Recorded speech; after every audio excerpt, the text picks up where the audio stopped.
TV, empowering lives.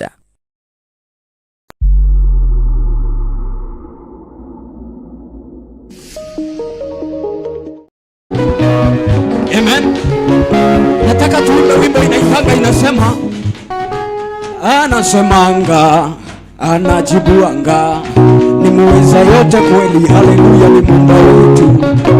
Anasemanga anajibuanga ni muweza yote kweli, haleluya, ni Mungu wetu. Anasemanga anajibuanga ni muweza yote kweli, haleluya, ni Mungu wetu. Anasemanga anajibuanga ni muweza yote, anasemanga anachudua ni muweza anasemanga anachuduanga ni muweza yote Yesu. Anasemanga anachuduanga ni muweza yote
unastahili kuabudiwa, unastahili ewe Yesu, unastahili kuabudiwa, unastahili, nasema unastahili kuabudiwa, unastahili ewe Yesu, unastahili kuabudiwa, unastahili Bwana wa mabwana, unastahili kuabudiwa Yesu, ewe Yesu, unastahili kuabudiwa, unastahili Baba, unastahili kuabudiwa, unastahili Yesu, ewe Yesu,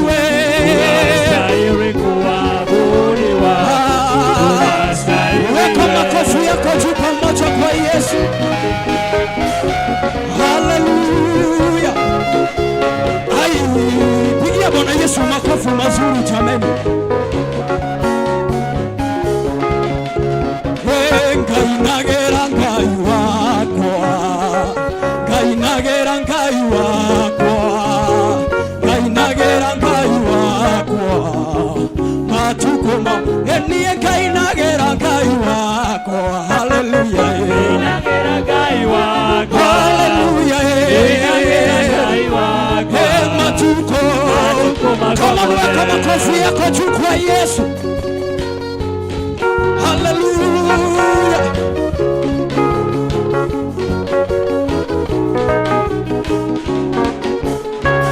Enie ngai wako nekehotu omole. Hallelujah. Ngai wako nekehotu. Enie matuko. Enie ngai wako nemonene. Hallelujah. Hallelujah. Ngai wako nemonene. Enie matuko. Enie ngai wako nemotu. Hallelujah. Ngai wako nemotu. Enie ngai wako nemotu. Enie matuko. Enie derogera ngai wako. Hallelujah. Ngai wako. Enie korogera ngai wako. Enie matuko. Niende kwenda ngai umenyage. Ngekenaga muno niwe. Tondu ni utikaga wega. Na ukanyenda mkocio. Ai, irio ciakwa iria ndeaga. Niona nguo ciakwa kama ciothe no wewe.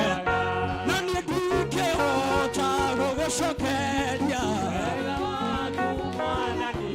Ninone ndakũhoya tũmage wende mũno na ngũiguage. Na mairio ciakwa iria ndĩaga. Ninona nguo ciakwa ciothe no na makora mũthenya ona ũtukũ. Ni maitho maku nĩ mabarara kũrĩ ũtheri na kũrĩ nduma. Ni na kweri mũndũ toĩ ndoĩ na ndoĩ ndoĩ. Niĩ ndatũire itoĩ na ndioĩ ndioĩ na ndĩmenya. Ũkĩambararia moko maku igũrũ ũguo. Hallelujah. Inulia Bwana Yesu mikono yako vizuri jameni. Hallelujah. Hai.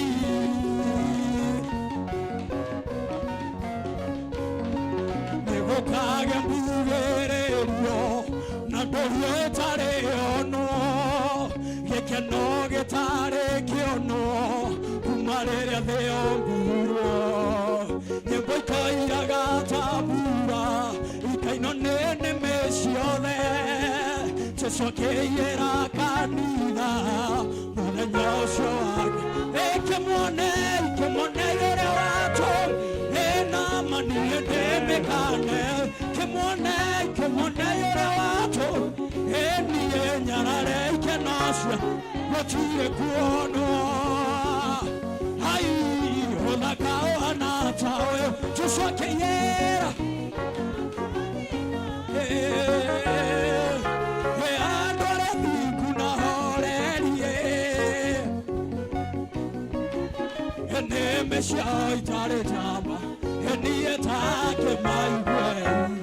Ũrĩa marathimĩtwo. Niĩ nĩho mahana riũa rĩkĩratha.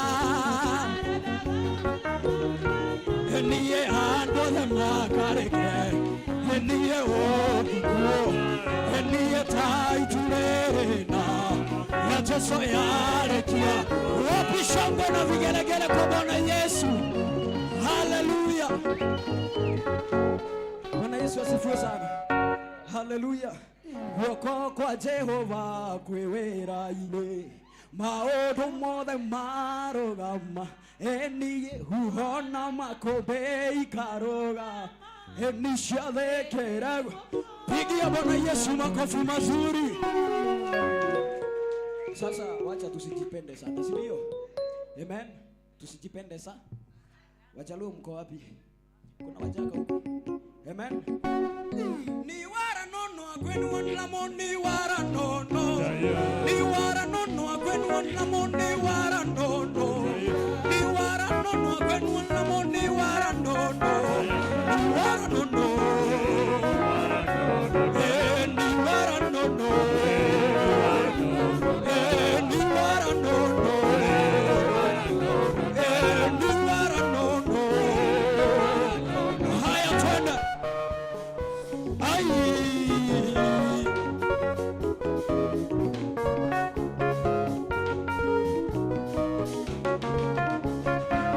Ni wara nono akwani wanlamo ni wara nono. Ni wara nono akwani wanlamo ni wara nono. Ni wara nono. Yesu ni wara nono. Ni wara nono. Yesu ni wara nono. Ni wara nono akwani wanlamo ni wara nono. Ni wara nono akwani wanlamo ni wara nono. Ni wara nono. Yesu ni wara nono. Yesu ni wara nono. Yesu ni wara nono. Itayanje, Yesu itayanje. Hallelujah. Ahe. Wekele makofi yako vizuri. Ai.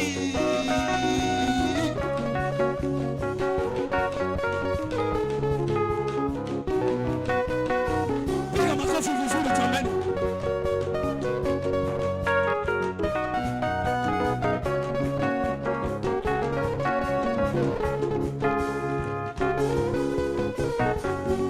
Itayanje, Yesu itayanje. Itayanje, Yesu itayanje. Yesu mwana wanje sai itayanje. Itayanje, Yesu itayanje. Hallelujah. Itayanje.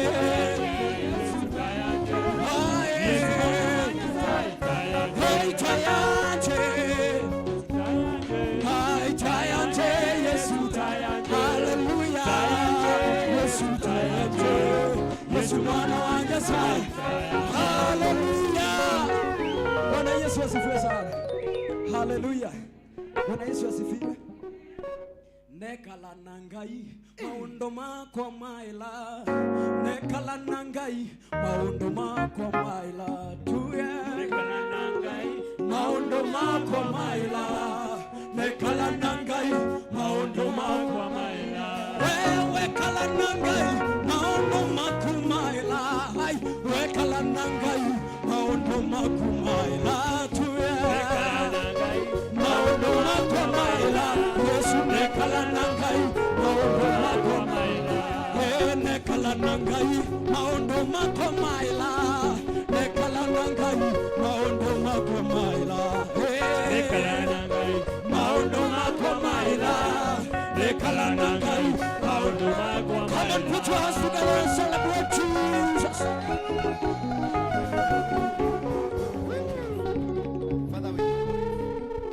Father, we glorify your name. We thank you, we honor you. Tunakuabudu tena na tunakushukuru kwa muda mwingine huu ambao umetupatia. Neema yako imetutosha. Tumeona baraka zako, mkono wako mkuu wa ajabu. Na kuomba tu kanitumie kama chombo nikazungumza na watoto wako. Nipatie maneno ambayo nitakayowaambia, nisije nikayafanya yangu ila nifanye ya kwako. Naomba msamaha wa dhambi zote tulizozitenda kwa makusudio na zile tumetenda bila makusudio. Na kuomba Baba ukanielekeze katika maelekezo yako na ukanishike mkono jinsi mapenzi yako yalivyo. Na uniongoze kwenye mipango yako na njia zako. Na ni katika jina la Yesu Kristo nasema amina. Tengeneza mtungi. Before you sit, simama. Hata kama wewe ni mzee, hata kama wewe ni msichana, simama tu. Geirugama. Dinakwenda huko. Hashosho leo manga. Hai. Uliokuwa? Yes. Mshike aliye karibu na wewe, mshike tu mkono.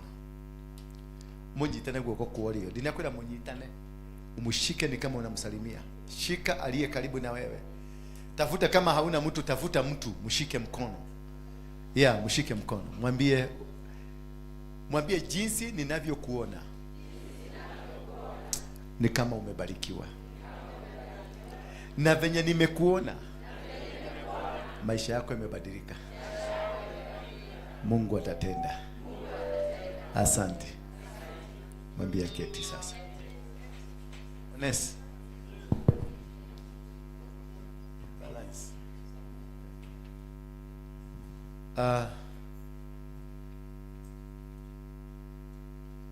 Asanteni sana. Leo ni siku muhimu sana.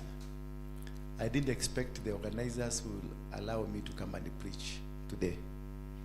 I thought they would choose one of women to preach because it's the day for who? For women. Kuanga sensitive. Kweni sensitive. Yeah? Kweni sensitive kiasi. Mkisikia ni siku ya wamama, wacha wamama waongee. Ikifika ni siku ya wababa, wacha wababa wafanye nini? Nipatie volume na ubalance hizo vitu zako zote. Si ndio? Ama sivyo? Lakini kwa sababu mmesema nihubiri, nitahubiri. Kihubiri ya wababa, shauri yenu. Tini dauga, mimi nikihubiri ya wababa nikiweza kuambia pigeni sauti kama pigeni picha, mpige picha tu. Si ndio? Habari zenu. Long time. Long time. Kuna mama mwingine ananiandikia message za kuniambia kunisomea uliendaje na huko niambia. Ugake ulia shiuria tiriri. Kadage ile mutumia na ndiwe. Wadani ya washo. Unajua kuna maswali mengine unaweza kuona bado. Kuna maswali mengine unaweza kuona huyo venye amekuuliza. Alafu unakubuka ile hali huko. Unaona maybe ni possible candidate. Kwa hivyo you don't just ujibu vibaya, either una keep quiet because you don't know anataka kukugogea mahali gani. You keep quiet, unasema thank you. Kayage rogosho. Mwadhani ya gosho. Salimia mwenzako ameambia salimiwa salamu za kutoka Europe. Na umuulize, juu naona ni kuzeeka unazeeka. Mwambie tu mshike tu mkono mwambie juu naona ni kuzeeka unazeeka. Na hata Makueni hujaenda. Yaani hujaenda kaunti nyingine ya Kenya. Uko bado tu hapa. Bwana asifiwe sana. Nimeshukuru kuwaona tena. I'm happy. Na kuenda na kurudi it is a gift. There's a day nilikuwa natafuta visa si ya kwenda Bali, ya kwenda Ethiopia. Inakuwa ni shida. When hizi alafu toe hizo mitungi za chini. Eko toa kabisa. Hai. So nilikuwa na tafuta kwenda tu hata si Bali, nilikuwa naomba tu niende Kisumu. Ilikuwa inashindikana kabisa mpaka Kisumu. But when God opened the door, miracle ilipofunguka. Ilifunguka kabisa. Sasa kama saa hizi I'm supposed to go trip countries 8. Brazil, Argentina, German, UK. Kwanza UK kuna mkutano kubwa sana. Bado kuna mkutano kubwa sana. But I don't brag. Imenikuta tu. Umeona imenikuta tu. And I'm happy for that. There are those who are trying to even block me. Let me tell you, there are people in some countries wako huko ni wa Kenya. They will write emails to the embassy. This guy is coming here and he's a drug dealer. You get to the airport and then you see you are ushered into another office. I think they are checking your passport. Kumbe somebody has written an email. Sitaki huyo mtu asikuje hapa. But still unajikuta unaingia. Bwana Yesu asifiwe sana. And you find favor with the people. And you find favor with God. So when God has opened your door, nobody will be able to close it. I want to tell you today, kwa sababu nimekuja na neema ya milango kufunguka. Nyinyi wazee msijali, ni Mungu alitaka hivyo.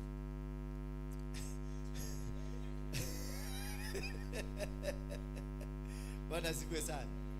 That when God has opened, we've been dealing with the topic of battles of gates. I had not experienced an international battle of gate like this time. I have never experienced that a gate can refuse an international gate. It doesn't matter kananura diyaga. It doesn't matter kananura kakatia. You've been going years, you've been going to Europe, you've been going to America, you've been going to other countries. But when now it is a serious matter, you are dealing with the gates in your life, they come and stop you. They say, we have been allowing you because you didn't know there is a gate. What are you going to kufanya raha? Sasa, what are you coming to do here? They will ask you questions. They will stop you.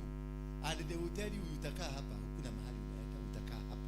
You stay 3 days in the embassy, not in the embassy, in the airport. Unakalala huko kwa airport. Nobody cares about you. They take your passport and then they come. Ushailala kwa airport siku kama hii. How painful it is.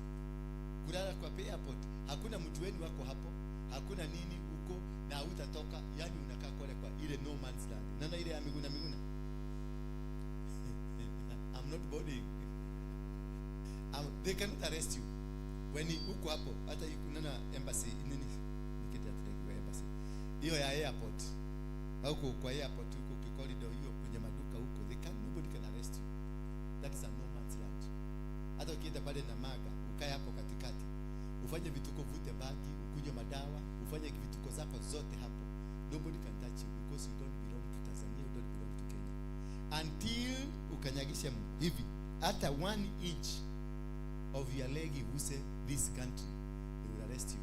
Na hiyo ndio walitaimu Miguna, walidakanyilia Miguna, walimpatia kitu ya kukula, akaweka dawa. Miguna akakuja sasa, akaenda akajishikilia kioo, akaguza Kenya. Wakakamata yeye. Hapo ndio alikuwa sema I'm not boarding. Lakini he was already alikuwa shaguza Kenya. He was arrested. When you are in no man's land, you cannot be arrested and no gate can touch you. When you are in no man's land. But when you make a decision to get out of the no man's land, hallelujah. Mwambie mwenzako, I'm making a decision today to move out of no man's land. Because when wakati wote ambao umekaa in a no man's land, you've been living in your comfort time. Nobody can touch you. That is why until you came here to this ministry tukaanza kuzungumzia madhabahu, ndio ulianza kuona shida fulani zinatokea. Ndio ulianza kuona kuna vita fulani vinatokea. Uliopewa sasa unakuja apostle, yakumatwa hoya. Baada mako mode mako ile makiharaka na mode. Najua sasa ametoka no man's. Ameenda mahali kuna maswali. When you are in no man's land, nobody will ask you a question. Maana you are nobody, you are under nobody. No man's land is a no country. Hallelujah. It is a no country, and that is why utaishi kwenye comfort until you make a decision to come out of that comfortability and decide now to engage your destiny. Engage your destiny. To engage your destiny, it is to get out of that comfort. Abraham alikuwa naishi na baba yake. The Bible says Abraham alikuwa na ngamia 500, alikuwa na punda 2000, alikuwa na mang'ombe, alikuwa na mambuzi. So this man was not a poor man. Honest, kuja pande kidogo usikilize. Abraham was not a poor man. Alikuwa na watu wafanyikazi. You cannot have wafanyikazi when you are poor. Hawezi kuwa na wafanyikazi when you are poor. Ng'ombe zake zilikuwa nyingi. But now God akamwambia ondoka uende mpaka kuna nchi ambayo naenda kukubariki. There is a country I'm taking you. Rudisha hai wewe. Rudisha main irudi kwa 5. Ya Mike irudi kwa 10. Bwana Yesu asifiwe. When you are in your comfort zone, nobody will ask because there is no soldier looking after you. There is no policeman looking at you. There is no president you are under. A president becomes a president because he owns a territory. But when you are not touching the territory of that president, nobody will touch you. when you decide ni dauma kwako, because most of us tumezaliwa kwenye familia, watu wengi wa hii kanisa ukifuatilia historia yao wametoka kwa watu wachawi ama hii kanisa. Sisi ni wale wanakujaga hii ministry yao, because this ministry about altars, and when God leads you, he leads you because he leads you here because you belong there. And because I have gone through from Mogeke kuja kupanda hivyo, I have gone through na nikafaulu kuvunja madhabahu ya mababu zangu, because my great grandfather was the greatest witch. Alikuwa mchawi yule mkubwa. Wacha sasa grandfather, huyo baba ya Gukaya grandfather alikuwa na bibi 38 na alikuwa mchawi. Yule alikuwa anabadilika na kuwa kanyau, anabadilika na kuwa punda. Wakikosa maziwa anabadilika na kuwa ng'ombe wanamkamua. Bwana Yesu asifiwe sana.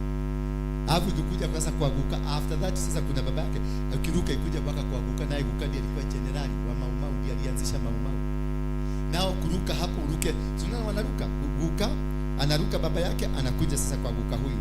Sasa ni Guka huyu akaruka baba yangu, nikakuja sasa ni mimi hapa. Si mnaniona sasa? Umudaka kana mundu hia nate.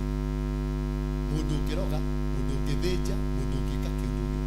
Na hapo waliokuwa hapa. Ndio na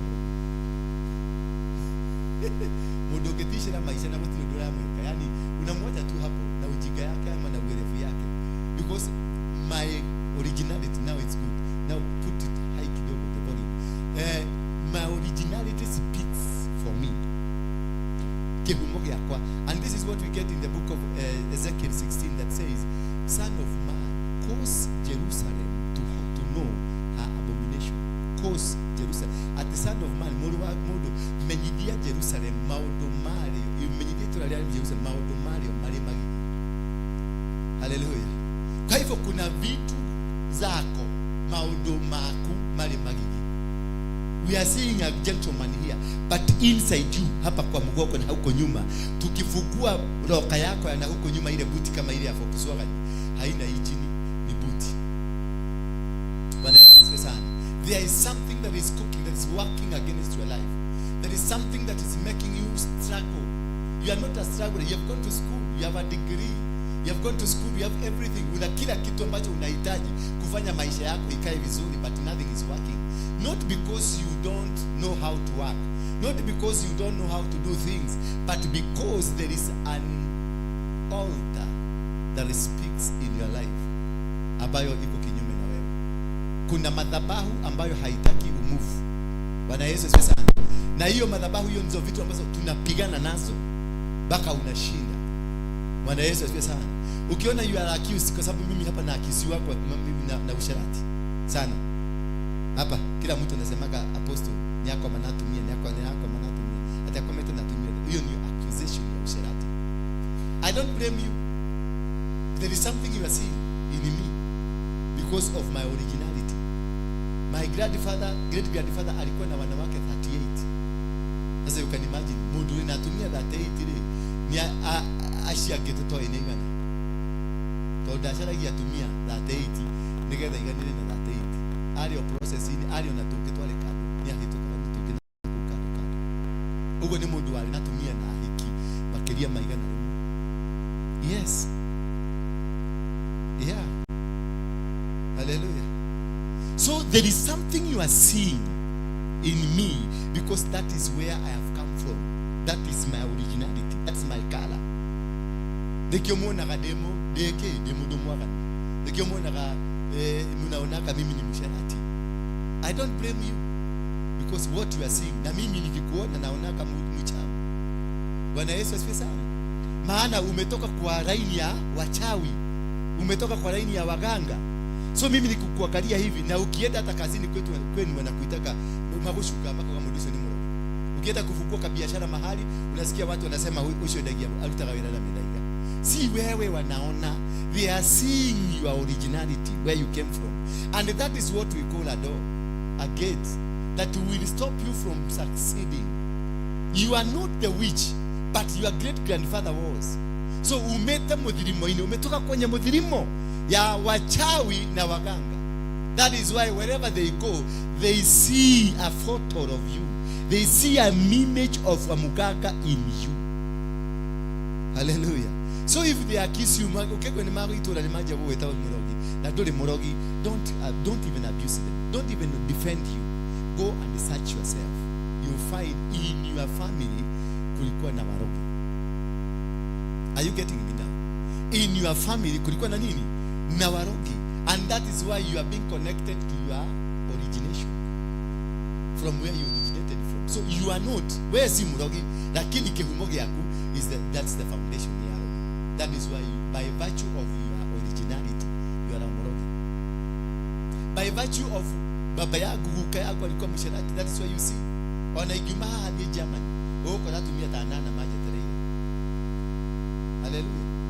Todo hena roho ura coordinate area uko kemundo gitu ne gyakinya murenda tugeteithia ati hanita todo mona ka kemundo they see their own has arrived, and how do we take care of our own? Kemu mara ya gitu ne gyoka, how do you take care of uko kwa kare dunia taidano sierute no si idaneti uko sierute la sheba.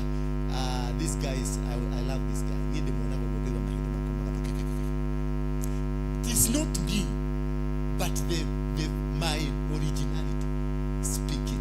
So if I don't deal with that, it will become a gate that will stop me from accessing things of God. So this is the most important of you to understand. Where is your failures coming from? Shida zako zinatokelezea wapi? Na uangalie ni nini, what happens to you when you are about to be blessed. Wakati unaenda kubarikiwa, when you are about unaenda kubarikiwa, ndio unaenda kufungua biashara, ndio unaenda kupatiwa promotion, ndio unaenda kufanyiwa kitu kipya katika maisha yako, ndio umepata mchumba wa kukuchumbia. Wakati huo what happens? That is what will tell you what eats you. Bwana Yesu asifiwe sana. Kwa sababu utapata kazi, umeambiwa kazi iko na kila kitu, unaenda kufanya interview and you know you have every qualification. Usiku hiyo ndio unakuta Warogi amekupigia simu. Ndio kwa sababu you have been missing Warogi. Na unatafuta Warogi in all way na amejileta. Na ndivyo Warogi anakuwa kama maliko. Na mpigia akachukuagi simu, hata atakagi kuongea. Na mwandikia ka message, hata namwekea ka emoji, harudisagi. Lakini sasa leo amefika, anakuja, how are you? Can I see you tonight for a cup of tea? Na gogorera ka kiradi ka wine. Na rosho ni goradi weka interview. Bwana Yesu asifiwe sana. Warogi watakutumia ile kitu hauwezi resist. Ile kitu na shida yako kitafuta. Na itakuwa so simple, na mtaenda kwa room. Dakika 15 mmemaliza. Ile kitu unaenda kufanya kesho inakuwa cancelled. Bwana Yesu asifiwe sana. So wewe unafikiria umeachieve. Oh, Warogi, the man I've been looking for. I can stop everything. Hiko na pigo na simu mpaka na mama yako. Your spirit will instruct where mama yako apige simu, muite asiende kuko Warogi, muite. Anasema, "Mom, can I begin? I have something very important I want to attend to. I'm coming. Ndio ore. Oh, die dakika idatu geti kahi. After 3 minutes ukaja unasa regret. What have I done?"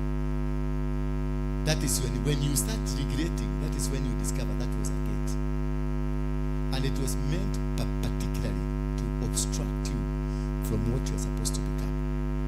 It was meant particularly to make sure umefugiwa, mlango hiyo imefungwa. Maana walitaka an accusation. Just that, an accusation. What will they accuse you with? Maana watakibia na waende waseme kwa Mungu, wiki kimundu yoka ndulaki wana ndulego yake na higo kimundu. So ulane kila Mungu crisis na ito shireto nikai, God will give you based on the righteousness. So when the accusation comes, then they will say, "Ngoja kidogo tumepeleka kwa mahakama, tujue kama hivyo mmesema ni kweli ama hivyo si kweli." Hiyo mahakama sasa inasemekana utasikilizwa next month. Sasa hiyo delay na walikuwa nataka mtu kesho. And that's the end of it. By the time you come back, by the time they clear you, they come back, the job has been taken. Because it was merely a gate ya kuzuia. Huduma nyingi zimekufa kwa sababu the gate was introduced at the time of your crossing over. Many gates, wana wa Israeli wakati shetani alitaka kuwapiga, what happened? Wakati wamekuja safari mrefu, wametembea safari mrefu, kufika tu mahali walifika, wakaona kuna mto kubwa, na alafu wakaona nyuma yetu kuna maadui. The thing was not mto kubwa, the thing was not maadui, the thing was watukane Mungu. Na already walikuwa wameanza kutukana Mungu. Walianzana na Musa, wakaambia Musa, kule uliona hakuna kaburi, ndio kutukuja kubalisiwa hapa. Naye Musa na ujinga yake akaanza kulia pia, because hata yeye ameanza kulisoni na hawa watu. Yani wega ino utubite ku gwothe ukimenyaga kwirui na ukimenyaga ni ucoke orekererie thu cioke na no watu erire no watu arekania natho. Wega sasa hiyo kilio, ukiona Musa akilia, alikuwa akilia aje? Alikuwa akifikiria aje? Ni kwa nini Musa alilia? Musa hakulia kwa sababu ya hawa watu, alilia kwa sababu ya kuona venye Mungu amemdanganya. It was a regret, and that is what was being planted into him. A regret ya tukane Mungu. Are you getting me now? That regret ndio atukane Mungu, ndio abie Mungu. Some things will happen in your life just to cause you watukane Mungu. Just to cause you, so that any blessing that was about to come itoke ikose kukuja. The spirit of anger. Remember Moses was just about kuona kule Canaan. Just about. They were remaining a few weeks kwenda Canaan. Lakini angalia, this man has always been with God. Remember, he persuaded God not to kill wale watu 264 ambao walikuwa wameunganika pamoja na Kora na Dathan. He persuaded. He told God, no, you cannot kill. Tika komoraga, tika na nao baba. Oya tokoria. Beba tu viongozi. Hao wengine walibeba wana. He was able to persuade. But again he comes, he discovers the same thing he persuaded God for has been done, and he becomes angry. Instead of comforting himself, badala ya kujilete pamoja, aone this could be a test, alishika ile tablet na ametoka kwa Mungu akaiangusha chini. And that was the end. And that was the gate. That was the end of him being in the glorious path of God. And that is what caused him to miss the vision. They will cause you. And what was the cause of this anger that he had? Because this anger, alikasirika, akachukua ile tablet akaiangusha chini ikapasuka. What caused him? What made him to be angry? Musa was all along with God. He has seen God. In every step of his life aliona Mungu. Lakini kuna siku alikasirika. What was the cause? The cause, you go back to who? To Jacob. Praise be the name of God. He will go back to Jacob. Jacob akaita watoto wake akawaambia, kujeni niwaambie siku za nyuma zenu zitakuwa namna gani. Akamuita nani? Reuben akamwambia, wewe ni uzao wangu. You are the energy, you are the power. You are my first fruit. Wewe ndio mudhirimo yangu. Wewe ndio nguvu yangu. Wewe ndio kila kitu yangu. Lakini uliingia kwa kitanda ya baba yako. Na kwa hivyo utapata shida dunia hii miaka yako yote. It doesn't matter who you are. It doesn't matter what is happening to you. It doesn't matter who. It doesn't matter. Haijalishi wewe Mungu anakutumia namna gani. Haijalishi wewe ni nabii kiasi gani. Haijalishi unaumshaka viwete, unafuguaga macho watu. Haijalishi. It doesn't matter who you are. What matters, it is the gate that speaks in your life. The gate that was introduced in your life will cost you to become, or will make you fail. The gate ambayo Jacob akamwambia Lewi na Simon, akawaambia kwa sababu ya hasira bana walikatakata ng'ombe, na akaambia mtaishi kwa upanga na hasira zenu. And that is where the lineage ya Moses imetoka. You see, aliishi vizuri na Mungu, alitembea na Mungu, alikutana na Mungu, aliongea na Mungu, alikunywa chai na Mungu. Because hiyo siku zote alikuwa huko na Mungu. Si lazima alikuwa anakunywa kamotibe. Alikuwa anakunywa chai. Alikuwa na ugali. Walichamusha supu ya moteta na Mungu akakunywa. Bwana Yesu siku kwani ama Mungu alitupatia supu ya moteta ama moteta na atumi. Si yeye alitupatia moteta na akatupatia mvua ndogo.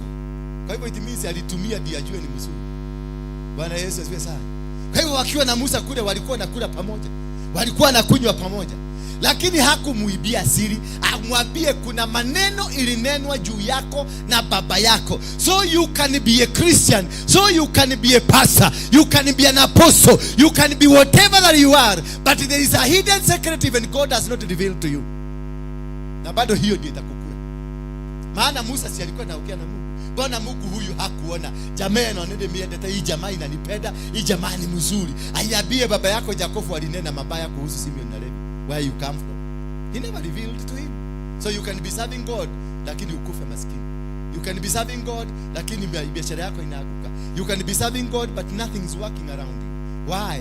Because there is a word. Kuna maneno yalinenwa juu yako. Yakobo akamwambia Simeon na Levi, utaishi kwa hasira. Na hiyo generation ndio imezaa nani? Imezaa Musa. So wakati alienda sasa kukula keki, na hiyo kitu ambayo imeinuliwa, madhabahu ambayo imeinuliwa kwako wakati ya hiyo ya milango, madhabahu ambayo ya kufunga na kufungua milango, haikujagi when you at peace. Ukitembea kwa barabara vizuri, inakujaga when you are about to get to close the other one. Maana ni mlango na iliwekwa ikiwa mlango. So the day utaenda sasa make decision, now I am crossing, nataka kuondoka, nataka kuacha usherati. Siku ile nilifanya nikasema sasa nataka kuacha usherati kabisa. Siku hiyo nililala na wanawake watatu. When I made a decision, na nilikuwa nimetoka kule Heaven's Gate kuomba, nikiombea hiyo spirit kutoka Heaven's Gate kukuja. Simu ya kwanza ilikuja, wacha simu ya kwanza ilikuja ni ya mama tulikuwa tunasoma naye, na akiwa secondary nilimjaribu akanikataa, lakini akanipigia akaniambia niko hapo tunakuja. Na this round the day that one niligurumisha gari kuteremka barabara hii nikikimbia tuende tukutane na yeye, nikasahau Heaven's Gate ikaisha. Sasa maana ukawaguka aliuliza unaenda wapi? Uradi wodi, you are my product, you must have me. Haleluya. Ukadi aliamuka na akakuja akaniambia tatengelia gari. Ukadi alizungumza na hapa awalienda wakasearch ni keke gituma tumunyite na ihenya. Ni keke gituma. Ni wakamwambia kuna heka ili tuendete muno na nikamuregete. Akihesha ndege yake ya namba yangu pigia simu. Nikifika pale niliyemwendea mpaka alikaa hapo, nikamwambia usitoke hapo. I'm coming. I was driving like a crazy man. Nikamwambia hapo kuna hilo ni wakupeleka, chukua taxi uende Hilton ukae hapo, ama uchukue room hapa Hilton utalipa. Bwana Yesu asifiwe. Because the gate ili arouse. They just wali press that one button ya ku arouse anything that can make me fail. Hiyo maombi yote niliomba kule ikafail. Tukaenda nikamchukua nikamwenda mahali tukapumzika siku mbili. Kumaliza hapo tukiwa katika hiyo siku tukiwa na yeye, simu nyingine na nyingine 2-3 zinakuja za watu prominent adotora gaweli la geni. Ukiraga hiyo na yako huyu nimemtafuta siku nyingi. Nikitoka huyo niliwacha I left. Niliwacha huyo kwa room nikaenda kwa huyo mwingine. Alafu tena nikarudi kwa room na huyo. Nikaacha huyo akaenda. Kumalizana na hivi kukaa kidogo, mwingine alikuwa kwa PS akanipigia simu, na una imagine sasa serikali mzima inakuita ungekata. Hakuna mtu alikuja, wale tusiposipo wale wakutafuta, wale wakwenda kununulia kahawa hapo Kibembeleza, hakuna mmoja alikuja. Walikuja wale wanakuachia 1200 after service. Na wale unajua watakupatia connection. Hello. Na kukumbuka nimetoka wapi? Heaven's Gate. Wakati wazee hao walijua niko Heaven's Gate, walikuja magioka magithikiriria mahoya mako. Makeigura ndirahoya. Makera na kamondo ni guthigara gaka. Tafuteni haraka huyu aendi, maana I am an asset to them. Bwana Yesu asifiwe sana. Why you are detained is because you are an asset. They cannot detain something they don't value. Hello. Kama singekuwa mtu ambaye yako na anointing, hawangeshughulika na mimi, lakini walijua mimi ndio nimebeba lineage ya hiyo. Mimi ndio nimebeba power, authority ya familia. So they was assigned. That is what they call the monitoring spirits. They are specifically assigned to make sure the time you are getting out when you are trying to run away from where you have been confined. That is why you find we koraga nuregile kwa ndikwenda tumia staki kabisa. Basi unaanza kutembea uliotekwa.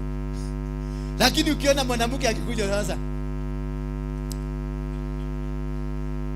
because we na woje wewe ni kioje kiao kiohorosho, because you are connected and there is a monitoring spirit that has been monitoring you, and this spirit will make sure they wanafanya coordination haraka kukurudisha kwa keji. Sasa wakati nilimalizana na hao wanawake wote watatu, nilipomalizana na wao ndio kitu kikakuja, nikajiona nikiomba kataroni huko kwa Kemani, nikaona venye niliomba Mungu, machozi ilianza kutiririka, naye shetani anaendaga na kaa pale kando dekegera kwa ile moja. Sasa kinakujekelea, already they have won the battle, they have contained you, they have brought you down. Unasikiaje Musa amefanya kazi hiyo yote, alafu anakuja shetani anakuja kungangania mwili yake, na wanaambia Mungu, wewe shetani, huyu mtu hakufanya venye ulimwambia, this man is not trustworthy. Alifanya aliyakoza maadhani na umetaka waku wachake utuelene waku. God had to come because alijua hii ni weakness ya kule. Bwana Yesu asifiwe sana. And this is what you need to understand when you are dealing with altars in your family. You need to understand the originality of altars. You need to understand the power and authority, where it's coming from. Because there are battles you will not be able to win until you know their originality. Ukotida hata mkristo na asida katika jina, asida ninasabaratisha, ninavuga. Na ukimwangalia mtu anasabaratisha, yeye mwenyewe ni msambaratifu. Yeye mwenyewe hata venye anatembea, unaona anataka kiroli kitwekete setaboroti athia gonyokete ogwo ate umete mahoya ningana gutondo mara ni makujanire ni makure kwehiga urehiga nduyu utoe niki urehigira. Don't go to Katoroni, don't go to Heaven's Gate and not understanding. Had I understood originality ama ile kitu naenda kupigana nayo ni kubwa kuniliko, sikienda huko kupoteza wakati wangu bure. Nilikaa siku 7 bila kukula na kunywa tu maji. Alafu kumako udiro kariwa adiaba korea nyabe nyingire igogona ine joki igogona ine na keshokio. Bwana Yesu asifiwe sana. Because they are after you, they are monitoring you, they are controlling, and they want, you are an asset, they want to use you. You are reserved for a purpose, to serve in their kingdom. So they cannot afford to lose you, they cannot afford to bring you down. Watangangana mpaka wakukamata.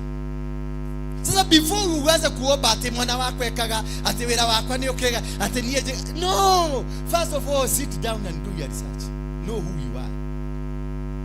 Know who you are. Once you know who you are, now go back anza kujitrace, ujue huyu umeitwa nani. Jeta kwa Kenya, you was Kenya juu ama jeta kwa Bogota uke mudo yeye jeta kwa huyo kagogo kile dekene kile microphone kile na getije rete ageto mugori etiro mugoniki no ali mudo mugo because kuna mugo ni mudo mugo. Ukiitwa ukisikia kuna mtu anaitwa Muragori, huko ni kwa Ragori, kuna Muragori huko ukiitwa mtu anaitwa Getheji, wewe tagotheja. Bwana Yesu asifiwe sana. Yeye utheja Getheji itakuchija. Until don't even try to complain, man, don't. Tia mahoya macho mahoya kama jika, don't, before you understand what you are praying against. Lakini kama ni maombi ya kuombea chakula, ya kuombea ugali, ya kuombea hiyo na hata sio maombi ya kuombea ugali, wacha hiyo story mrefu. God bless this food. That's enough. Bwana Yesu, Baba tunakuomba hii chakula imewekelewa kwa meza, naona ni ugali na nyama, uitakase. Na wale watu hawana, kwani Mungu wako anajua kuna watu hawana? Kula yako si amekuletea kula yako, mwambie God thank you, I bless this food. Ekelea hata usivuke macho, wekelea tu, waje kupotezea watu muda na dunia hutu usote waje mahoya mabodikana nina batika ya nini na chakula iko ikisema God bless this food. Yes, amesikia. Yes, tafuna minyofu yako, tafuna kula haraka una ukiomba mtu mwingine asikuje kimoyo moyo. Bwana Yesu asifiwe sana. Maombi yoyote don't, and this is why Jesus alituambia pray and you'll be what? You'll be answered. Pray and you will be. If you are not answered, stop praying. Bwana Yesu asifiwe sana. He told us, alitupatia formula ya kuishi dunia hii. If you are not answered, then stop praying. Go to number 2. Alikasema nini? Seek and you will find. Do you find any prayers? Do you find any prayers? No. Stop. Anakwambia wacha maombi mrefu. Go seek about yourself. Ujue ni kwa nini God is not here. Because God will hear you because the door is open. Mlango umefunguka. The gate are open. If the gate is closed, that is the end of you. Even if you pray and open, nothing will happen to you. It required Moses, the same Moses who failed to see and to understand God. The same Moses mwenye alifail kumuona Mungu na kumjua Mungu. What happened? Alienda kwa familia ya Ruben. Akaona Ruben they were dying prematurely. Akaenda na kawakuta na kaambia akasema, Ruben na aishi. Alimwambia, Ruben unafanya nini? Na aishi. Yeye mwenyewe, because he was an authority above Jacob. Alikuwa na authority kubwa kuliko Jacob. Akaenda akakanso mialio yalio ni Jacob iguru wa Ruben. Akakanso na akasema Ruben na aishi, na wakaacha kukufa. Lakini yeye alikosa mtu ako na authority juu yake. Aseme Musa na asile ikuishe. So unaweza kuwa hapa na wasaidia demo amutaidia mudhi matuine, but mimi sina mtu akunisaidia. Bwana Yesu asifiwe sana. And this is the tricky part of opening these doors. This is the tricky part. Utaishi, utaenda kwa manabii waganga. Utaenda kunakuta mtu mwenyewe ako jela na unaenda kumwambia nifungue. Mtu mwenyewe ako ndani ya roho ya usherati na unamwambia akufungue, anakuwekelea mkono, anakuingiza usherati. Muka hene kwa madadi kwa mhujia siori. Maudo makwane diwa spirit yako ni yake. Hakuna spirit na kwa kila waingelile kwa maikorogo. You are ushered into where they are. Bwana Yesu asifiwe sana. So the most important thing of your life, it is to understand, to seek. Na ukisik, Bwana Yesu asifiwe sana. Ukisik ni kuuliza Mungu ni kwa nini haunisikii? Ni kwa nini haunijibu? Na hiyo sasa haikuwagi maombi, ni meditation. Unakaa mahali wadi hado. Usiende Heaven's Gate, usiende kuomba. Heaven's Gate si ya kuombo. Katoroni si ya kuenda kuomba. Hizo prayer centers, they are not supposed to go at ushide kutoka asubuhi mpaka jioni atiko. No, they are meant for meditations. You pray like 10 minutes, unaenda kando na kitabu na notebook. Na si uende uweke earphone hapa kide weka hapa atende kigora thikereria ugokiaririwa ati. Those are places set aside by God where God will talk to you. You just go open up, mwambie Mungu I have come. Usiende kumwambia papa nimekuja. Oria karama kandara ya ndoroshea. Baka unaita Mungu kababa. Sasa ati ni kuomba, unaomba the whole day. When will he talk to you? Hata ukia na wewe saa ngapi? So unaenda maombi ya kujitakasa. Ukiingia any prayer center jitakase. Ukijitakasa, ondoa hiyo mambo yote umefanya, usherati, ushaitani yote, weka chini, alafu toa sacrifice yako. Toa before you start praying. Unatoa sacrifice huko kwa hiyo madhabahu. Ndio ikubali kuongea na wewe. Unatoa sacrifice before. Okay, kidogo ile wacha ile ya kulipa room. Ukiingia tu hivyo, toa omba maombi kidogo ya kujitakasa, kisha toa sacrifice. Uambie madhabahu hiyo, nimekuja. Accept me. Ikikubaliana na wewe sasa, uingie uende kwa kona moja. Wacha na maombi, wacha na story mingi na kutafuta manabii huko wa kunenea. Hapana, nenda kado. God will speak to you. Get a notebook and get a pen. Keda katu chini. Utasikia masauti zinakuja ukiandika. Uandike vitu zote, andika. Ukafika huko siku ya kwanza, by jioni you are answered. You just get back. Hiyo siku nyingine sita una save na rudi nyumbani. Because what are you doing there? Umejua ni nini? Umejua ni shosho. Umejua ni kukaa, umejua ni kule umetoka, umejua ni kule umezaliwa, unajua wewe kule source yako. This is what has been a problem to you. Immediately go back now. Na maana utaambiwa what to do. Maana once you understand, then you are told what to do. Hapo sasa unaenda, unajua ni dhabihu. Unajua kwetu kumbe nimetoka kwa ukoo ya waganga, nimetoka ukoo ya wachawi, nimetoka ukoo ya hii. Sasa unajua katika hizo koo umetoka, ndizo unafaa kudili naso.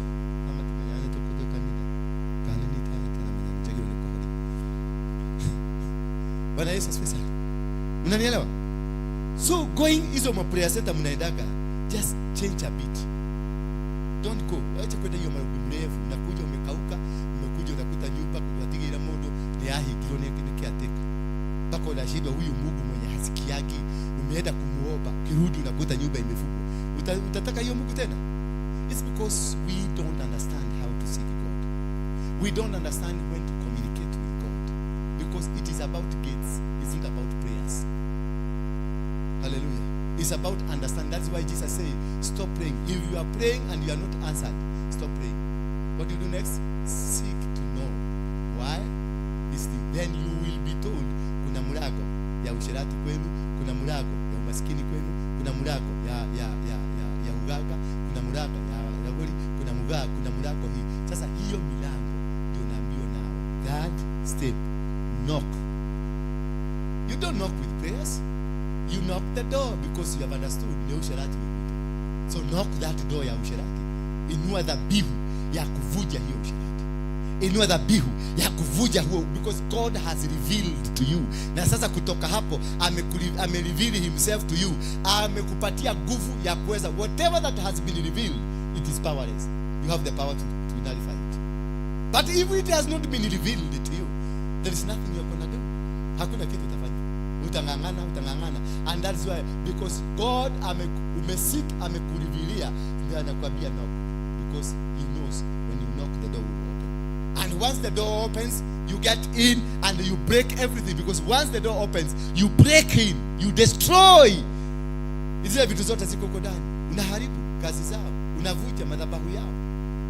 Remember Gideon alikuwa amekaa 7 years preparing an army. 7 good years. 7 good years preparing an army. Akatengeneza 32,000 people to go and fight the Midianites and to go and fight the Amalekites. 7 years of struggle.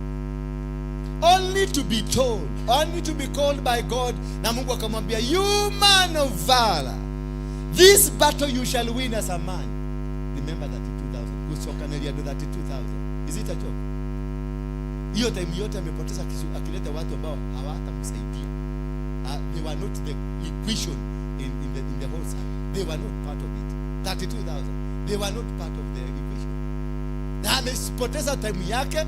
In fact, hata pesa alikuwa anatumia pesa, maana ujeshi, kutengeneza jeshi lazima wanakuomba, wanakuambia. Si hapa wanakuja mengine ni mikora kama hii tumekuwa nayo hapa. Inakuja inakusubua, inakukula kichwa. By the time you realize ni mkora, ufukuze tena, utafute mkora mtu mwingine. Tena unakuta ni mkora, tena ufukuze. You waste a lot of your time. Building a church like this one, it's not a walk in the park. Mimi nilikuwa na nywele kwa kichwa, sasa imeenda yote, sina. Ni utu wanyu. Nuna mugire. Hello, na mule ya Kristiano. Bwana Yesu asifiwe sana. Hebu imagine huyu jamaa alikuwa amefaulu kutengeneza 32. Ale tete no hia nate. Huyo jamaa lazima alikuwa na sukari kwa mwili. Na pressure. Na kuashia kozo zote zilikuwa zimetabika. Making 32,000 people to believe you is not a joke. Na most of the time mnastuliwa mnaingia kwa cave. Watu walikuwa nakimbia kwa cave wanaenda kujificha, hata yeye. After doing all these things, God comes and tells you, you man of valor, this battle you will win as a man. So why did you let me? Ni waste time yako yote nikitengeneza 32,000 na ulikuwa unajua ni mimi peke yangu, ni mimi nitafanya hii job. Ulikuwa unajua man of valor dejabaita. Why didn't you give me this power from the word go? And this is what we are facing as Christians. We have been fighting, tumepigana, tumengangana, tumefanya vitu vingi sana, only to be told, hari akashira kaka yole. Ukiingia hapo, solution yako iko hapo, na unapitaka hiyo barabara kila siku. Wakati Gideon aliambiwa hivyo, aliuliza, and where have you been? Wewe ambao ulikuwa na Isaka na Yakobo, ulienda wapi? Akamwambia, tuliza baba, wakati umefika.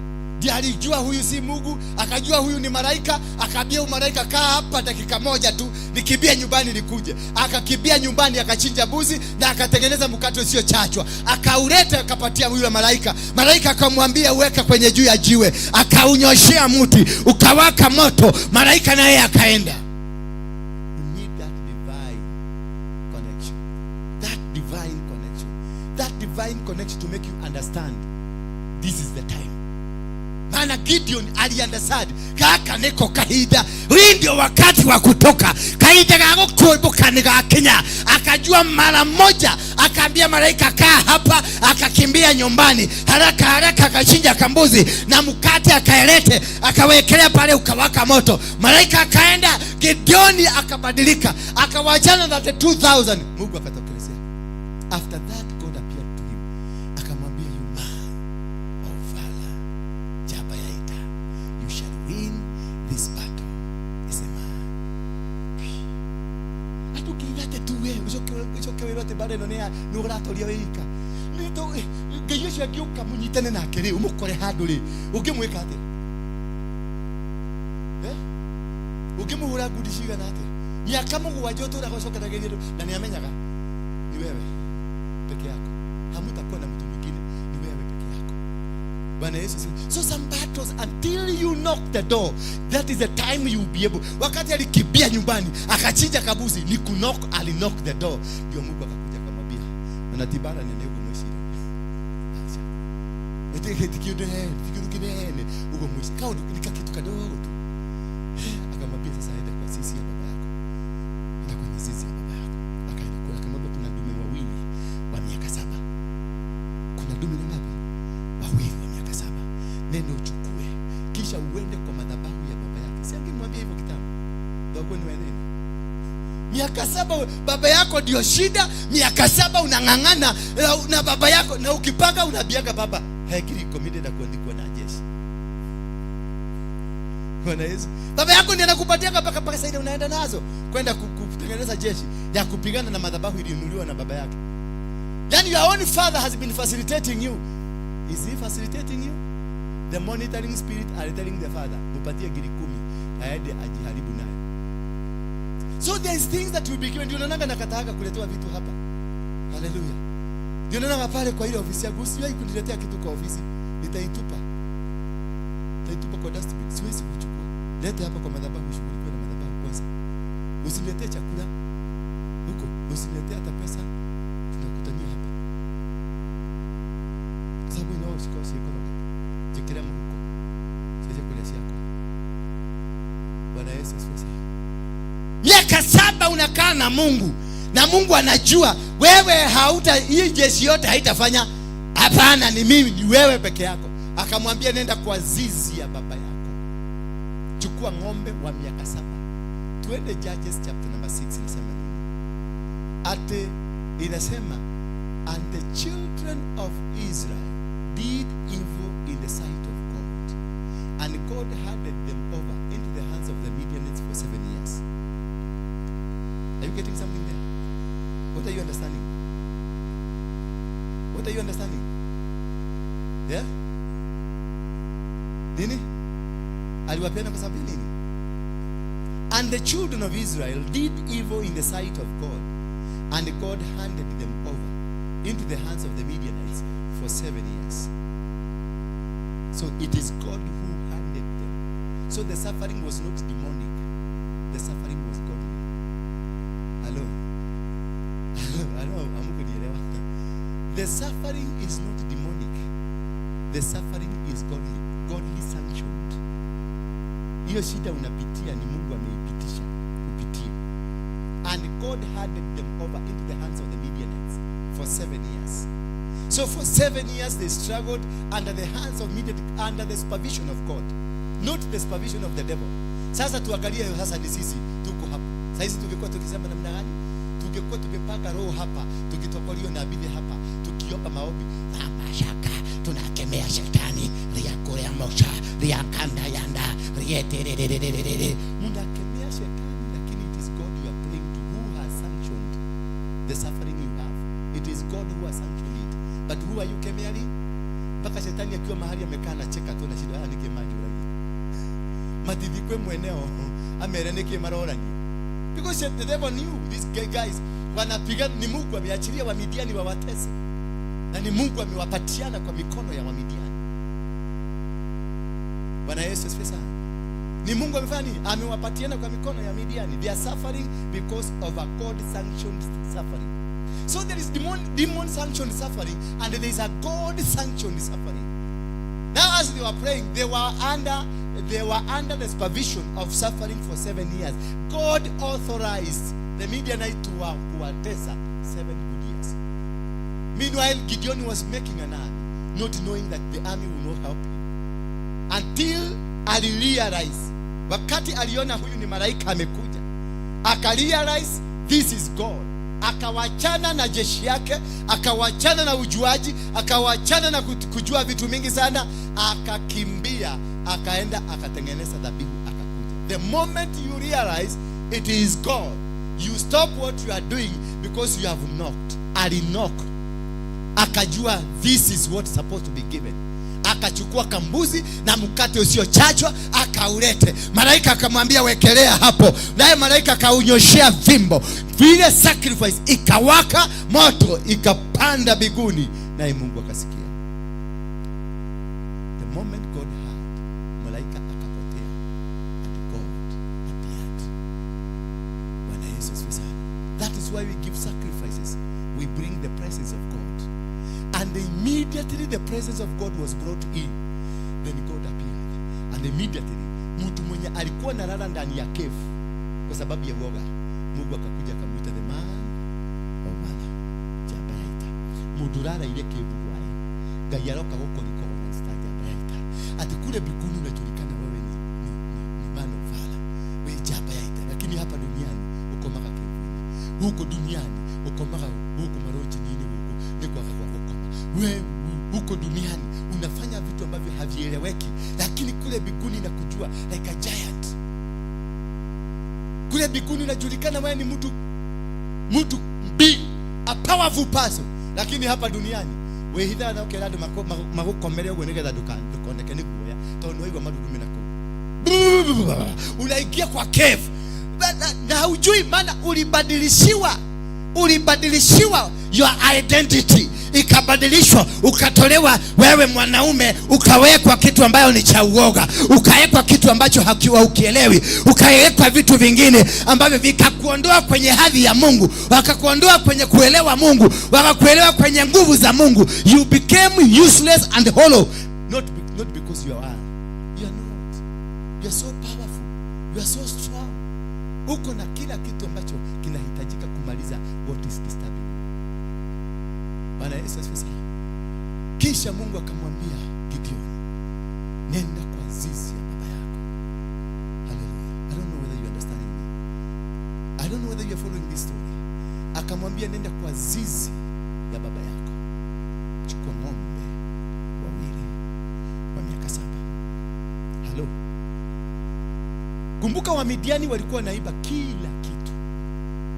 Hello. Wamidiani walikuwa naiba kila kitu. Lakini kuna ng'ombe wawili hawakuibiwa. Ndio kanuni nitari. Kuna ng'ombe wawili hawakuibiwa. Kuna ng'ombe wawili wa miaka 7 walikaa miaka 7.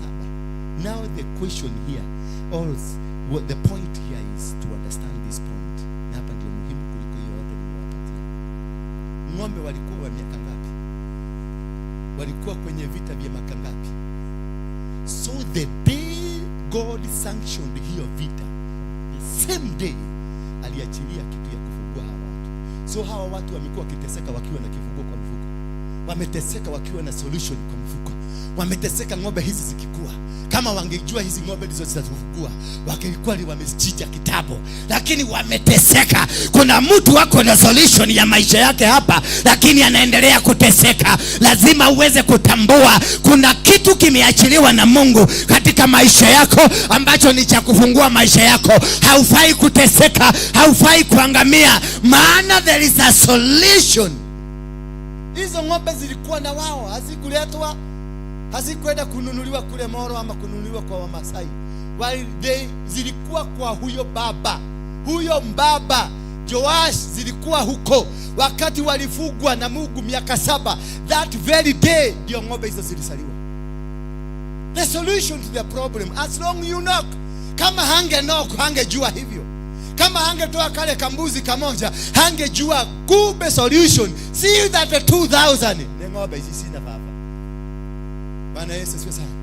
Hiyo ni kitu ya kwanza alidiscover. Kitu ya pili alidiscover na akajua na ikamstua sana.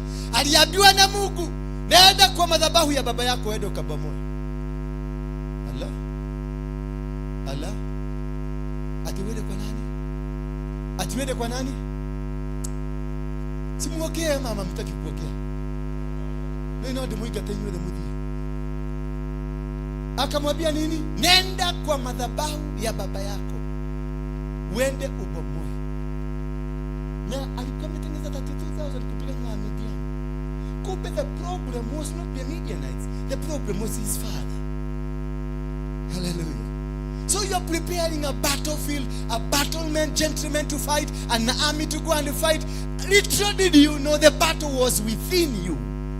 There are things that are within you that are causing the challenges you are facing. Madina maiki manyoradi through medini wako.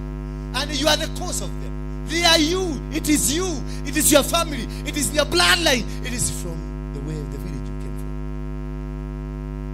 Na ukumengangana ati wamekuroga. Waliniloka. Majirani yangu waliniloka. Na unangangana ukienda Matomba, unaenda kwa mganga unaitwa busi ya black na yellow. Sasa unaambiwa busi ya black na yellow na unaambiwa si nyingi Kenya. Ziko lakini si nyingi Kenya. Mimi niliwahi kuambia mama mmoja hivi. Nilikuwa kwa mganga kule na kule. Bwana Yesu asifiwe sana. Ukienda pale ukienda jia akapotea kwa. Nilikuwa kwa mganga, tulikuwa tumefukuzwa sana na polisi walikuwa wanatutafuta. Na pesa sasa hatuwezi kutoka nje kwenda kuiba maana tulikuwa tunaiba. Sasa ikabidi nikae mahataki. Kama hataki tukae kama bao usiku. Mganga kutoka Tanga. Na watu walipiga simu na walikuja. Sasa nilikuwa naambia mama alete. Na mama alikuwa anataka kuwa na mimba. Nikamwambia alete kuna busi moja wa black na yellow. Ni wachache sana. Sasa akaniuliza za black na yellow mtoto wapi? Nikamwambia toka wewe kwenda kama utaki wangwana wamesema. Na unatoa ukali sana maana wangwana wanatoanga ukali. Mama mnaleta ujuaje hapa? Wangwana wamesema muondoke. Na usiende ujuaje hapa. Watu wangwana watakumaliza. Kisikia wangwana watakumaliza unajikuja tu. I wish ungenikuta acha kucheka hivyo na cheka. Wangwana wako walilia kwa ungetoa 500. Watu wanapelekea kama waganga pesa. Na hapa tukiwaitisha kidogo mnaenda kutuanika kwa kama mama kingine hapa pesa tumuitagia tu yeye. Na kwa waganga msemaji, mwapiani hiyo mama kule mumeenda kwa waganga. Ile pesa mmeitishwa kwa waganga. Na hiyo kwa waganga hakuna bageni. Wagwana wakisema ni 1,300, ni either ulete ama utoke. Hello. Na mtu anaga huko toya kwa ndega ndesho wacho kate tu. Ate alihutia mewe. Yes. I'm at job. Hii ni kazi yangu. Niko kwa ofisi. Na inahitaji mtatoa ni kupata chakula. Ni mwalimu mwika. Bwana Yesu asifiwe sana. Gideoni hakuelewa shida ni baba. Ametengeneza watu 2,000, shida ni baba. Ametengeneza jeshi, shida ni baba. Amelala nje, shida ni baba. Community mzima Waisraeli wote walikuwa wanateseka, kumbe ni baba. Alienda akatengeneza madhabahu ya shetani badala ya kutengeneza madhabahu ya Mungu. Na ndio Gideoni akaambiwa nenda kwa zizi ya baba yako. Miaka 7 waliishi kwenye hiyo shida. Miaka 7 ng'ombe wawili waliishi. Solution, tiba waliishi nayo. Waliichunga kila siku. Gideoni ndiye alikuwa anaipeleka kwa makadi ya kamera liwahe ng'ombe shuhari. Anateremka naenda na uweka kule gurumo ya mgoda zinakula. Yeye ndiye alikuwa anazinunulia damu. Yeye ndiye alikuwa anazipatia kila kitu. Lakini hakuwahi jua, maana hakuwahi kuwa ameconnect na Mungu. Hakuwahi kuwa amegonga mlango. Ndio kuelewa what is the solution of the problem you are going through. You need to understand the problem you are going through. Alipo understand akaambiwa nenda usiku. Tafuta tu watu 11. Enda ubomoe madhabahu ya baba yako. Chukua ng'ombe wa kwanza, mchinje, ubomoe madhabahu. Kubomoa madhabahu lazima utoe sadaka ya kwanza. Haleluya, ya kubomoa. Kisha ukitoa sadaka ya kwanza akamwambia akabomoa yote. Kisha Mungu akamwambia nijengee madhabahu mengine mapya. Kisha uchinje ng'ombe wa pili. So ukibomoa lazima ujenge. Na akajenga, na akamwambia ujenge kwa utaratibu wa madhabahu. Na akajenga kwa utaratibu. Bwana Yesu asifiwe sana. It is after he knocked the door. That is when you will head a revelation, ufunuo ni nini anastahili kufanya. Lazima upate ufunuo ni nini unastahili kufanya, at what time and when. Kuna madhabahu haiwezi kuondoka mpaka wakati wake wa kuondoka ufike. Hawa walikuwa wamewekwa kwenye jela ya miaka 7 and God subjected them to the hands of the Midianites for 7. That's a judgment. Ukisikia Mungu alisema for 7, for 3, for 5 years, that's a judgment. And if there is a judgment in your family that is supposed to go for 20 years, mtavumilia mpaka 20 years ishi. Hata mkikuja kwa Waroigi atainua madhabahu, lakini bado kifungo mtaendelea nayo. Ikifika mwaka wa 7 kile kitu inatoka. Sasa wakati wa kufunguliwa ndio unapata ufunuo ni nini inakusumbua. That is why you be connected to Waroigi. That is why you be connected to somebody like now. That is why you be connected to a man of God, because God has seen your time for liberation has come, because God alikuwa amekubali kupitia unayopitia kwa sababu anataka kukutayarisha kwa kazi nyingine. Bwana Yesu asifiwe. Hawezi kupitia hayo yote because of just nothing. There is a process of God. There is a reason God has put you into subjection ya mateso kama hayo. There is a reason. And this reason, when its time comes, wakati wake ikifika, nobody can object it. Nobody can stop. Utajikuta vitu vinatendeka, vinafanyika. Na utakuta ni kitu kidogo kilihitajika. Kama huyo sasa ni ng'ombe wawili. Alikuwa ametengeneza 32. Unataka kuniambia alitumia pesa ngapi kutengeneza watu 32,000? It's a lot of millions of money. Only to come and discover he did not need money. He never needed money. He needed only to do a sacrifice. Na mahali hapo alitoa huyo mbuzi, alipaita mahali pa amani. Bwana Yesu asifiwe sana. So before you say no weapon fashioned against me that shall prosper, you need to understand what are the weapons. Don't just say no weapon prospered or fashioned against me that shall prosper. You need to know what are the weapons. What is this? America imeshindwa juzi na Iran. Ama mhamkuona hivi? Amerika imekaliwa na Iran mpaka imeanza kusema tumekupatia wewe, tunakupatia siku 7 with the sport. Siku 7 inafika, wewe tunakupatia siku 11. Siku 11 inafika, wewe tunakupatia. Ushaisikia Amerika ikitishia maisha? Wana strike. Mara ya kwanza hawakutishia, wali strike wakaua wale watu, wakafikiria wamewaweza. Sasa hizi wanatisha, wana 11 days. Sasa wameongeza ingine 30 days. Sasa ni Trump wanaongeza 30 days. Their discussion. Mudiscusie nini? It is because they underestimated the Iranians. Iranians walikuwa na silaha ambazo hawakujua wanakuaga nazo. For the first time mabomu zilianguka Israel. Na Israel inakuwa na mashini ya kudetect na kuona mabomu, inapigia huko juu, inateremka kwa maji. Zilianguka Tel Aviv, zilianguka Jerusalem, zilianguka kila mahali, zilianguka ndani ya Israel. Maskari wa Israel walikufa. Majeshi wa Amerika walikufa. Baka wakastuka, maana hawakuelewa this is not Iran we are fighting Russia. Bwana Yesu asifiwe sana. So you need to understand whether you are fighting the real man you are seeing or there is somebody behind the man you are fighting. Because utapambana na huyu, kumbe spirit ni huyu. Sasa napigana, nikikumaliza hiyo spirit inaruka kwa huyu. Napigana na huyu, hiyo spirit nitachoka, because the man that is fighting me is intact. The man that is fighting me amebaki, ako salama. Yeye ni natumia miili ya wengine. Kwa hivyo he doesn't care whether you die or not die.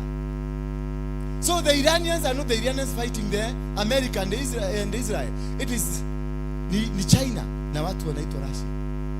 They are using Iran as their army. Bwana Yesu asifiwe. And that is why America has been frustrated. You will be frustrated.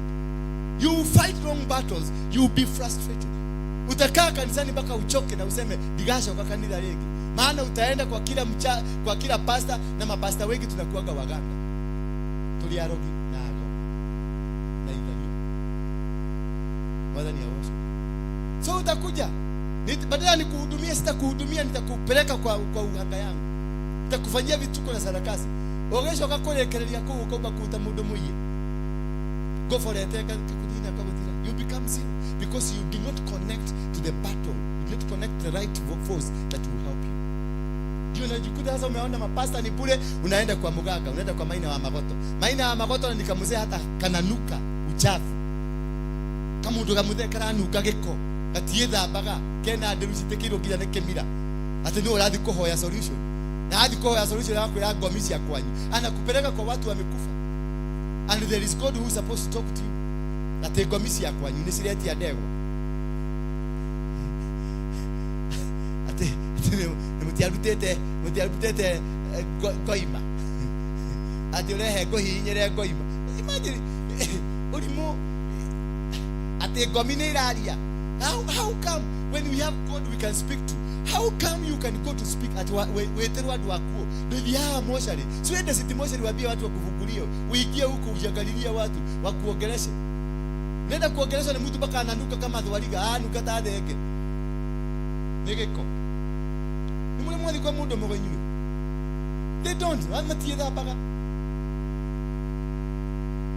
alafu mekirete nyamo goko kona isi nyamo ndio na gadulia mekirete isi goko wanaweka vitu zingine hizi crochet hizo ndio kila kao ni kila sheria ama ni kila so adelebe wala cow shell hizo unakuta wameweka cow shell zimetoka wapi baharini sasa nikuulize uko wa muge kuyuri na baharini zimetokania wapi na vitu za baharini vitu hizo havikuwa kwa Wakikuyu havikuwa tahudhagira mbegu cia bariki are you getting me tahudhagira nyamu cia bariki mundu ekira nyamu cia mai-ini cia iria-ini cia majini they are the queen of the sea you know the queen of the sea the queen of the sea ni muthamaki uria thamakaga mai-ini wa ngoma ni mama na huko chini wanapeleka watu na huko chini wanaenda huko chini kabisa hizo ndizo hawa wazee watu wameweka na wanakuambia ati sasa wanaenda kwa leo kula bana akula gelena na the queen of the sea bana Yesu sasa hata huyo msia alikufa juzi alikuwa nazo nikamuuliza hizi na Ukikuyu zinaigilia na wapi akaniambia si ni manage nikamwambia wewe kuide hiyo kidogo tena understand you don't understand what you are carrying yani nikamwambia toa hizo vitu toa ameenda alikuwa amesema na atatuache na alituache tu alikidia ni mjaji alituache lakini hakutuache hizo because we need our zewa kuokolewa kutoka kwa hiyo kitu Bwana asifiwe sana so you need to understand the kind of these weapons before you start fighting because you cannot maybe una weapon ile yako hulanika hiyo weapon ile yako hulanika nyo ushoke uliwe yenyu maybe the weapon that is fighting you wamekurushia digiriri unajua kuna watu wanarushia kwa digiriri zaka kwa nyumba mpaka unashindwa unakosa mpaka mahali pa kukaa unazikuta zimeingia mpaka ndani ya masikio na mapua digiriri zinakutapa siku tapita kwa nasho de shamu stira yako hedai halo alafu nakuja hapa mshindo ukifanya hivi na ni digiriri weke hivi digiriri shikuma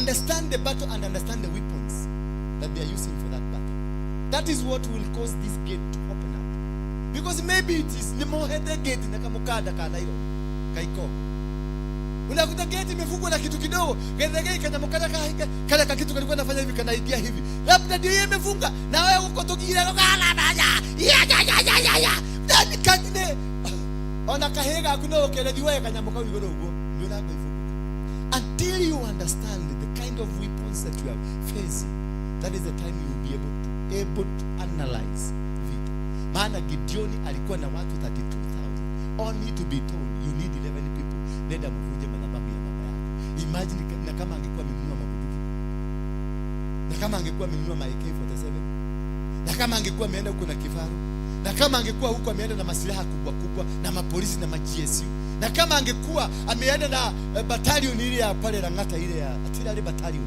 ingekuwaje angekuwa amepoteza resources zake and this is how we have lost our resources this is how we have lost our time this is how we have lost our systems Bwana Yesu asifiwe this is why you've been fighting because you've been fighting wrong battles you've been fighting wrong battles and in very different something that does not concern you unakuta ulipigana vita si zako uogesho kama uhejire udhiro radhi ukinya uralita mundu mushoke ni ule onoge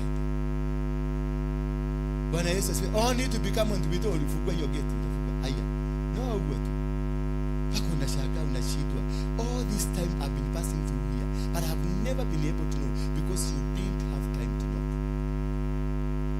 Bwana Yesu asifiwe. And to knock you need a sacrifice. To knock you need a sacrifice. You raise us. This man alikimbia nyumbani akachinja kabusi na mkate usio kuchachwa. Akalete ndio aweze kuwa na nguvu ya kunoko. Kutoka hapo Mungu akakuja. And God appeared to him and life changed. Bwana Yesu asifiwe. So we afternoon tutaangalia what are these weapons that we need to understand them. So that nikwambie ni weapon 1, weapon 2, weapon 3, there are about 7 weapons. We are going to discuss them in the afternoon. Bwana Yesu asifiwe. Lakini now I want to stop a bit because there is something very special for me. Some very special.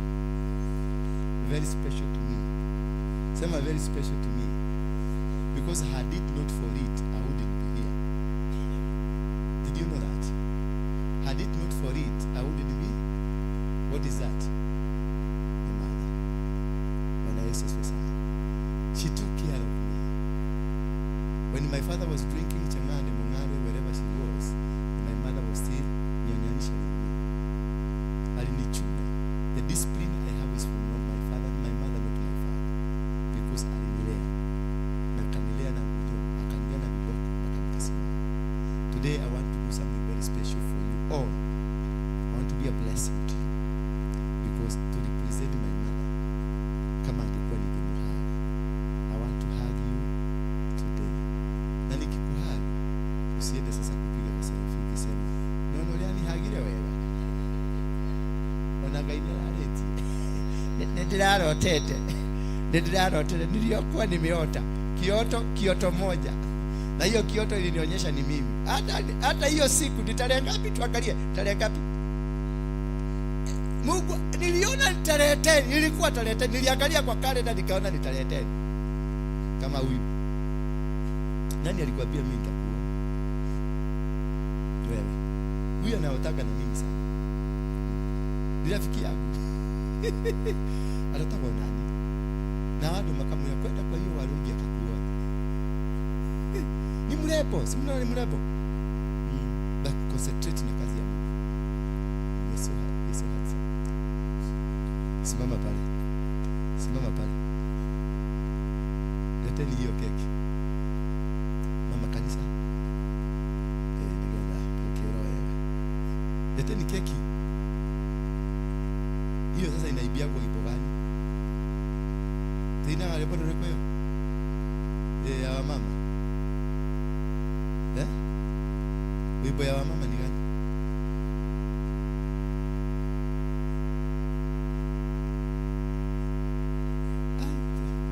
Kuja hapa. Ndio ashike kuna watu na mimi. Usirudi kwa watu na mimi. Mimi hiyo maneno sitaki. Nasikia.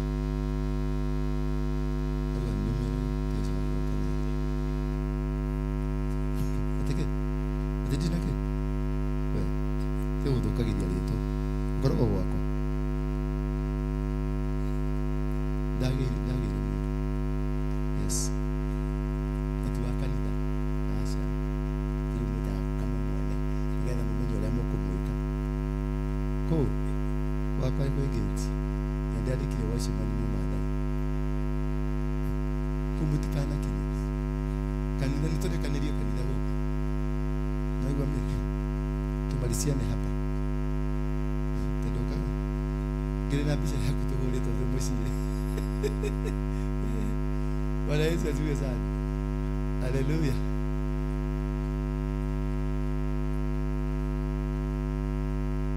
Yes. Nataka tukule keki. Na zile vitu zingine niletewe. Imeandikwa CFC ama imeandikwa Mother's Day? Ni Mother's ama ni Women Day? Dikema hekeki nyanekana hihi. Murako no konoku. Hii ni konoku tu. Ya hata kungangana na mutorere. Ndomenya kama mutorere wa kule wa hata wa hata ni githeni atumia itaheire gitio. No ni twa hiko ni twa atumia ni mekurwa.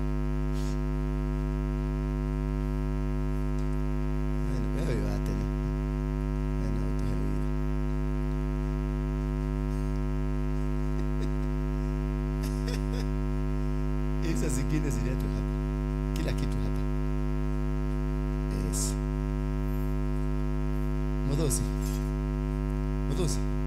Asome kasirika. Kasirika.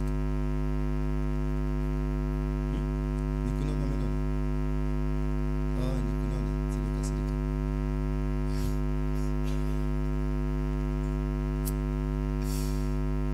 Kanisa.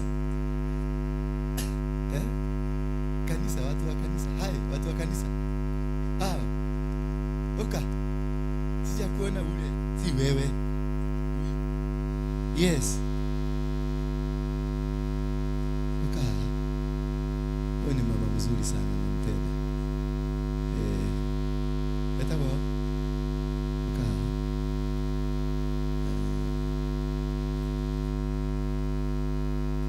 Leta hapa. Hiyo. Leta hapa. Wewe ndio keki wewe. Wewe no koroi na mfako wako bwera keki todo. Yandikitwo Mother's Day na mukwenda kaitwo Mother's Day.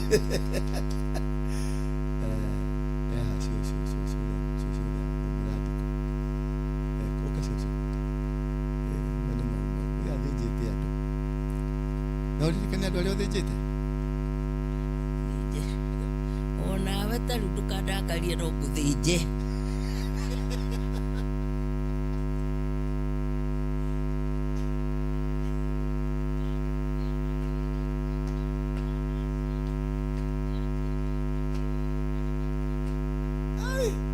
Alikuwa maumau.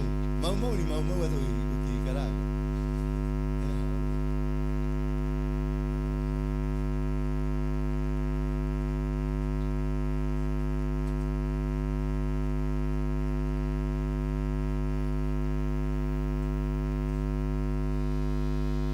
Oka. Hiyo.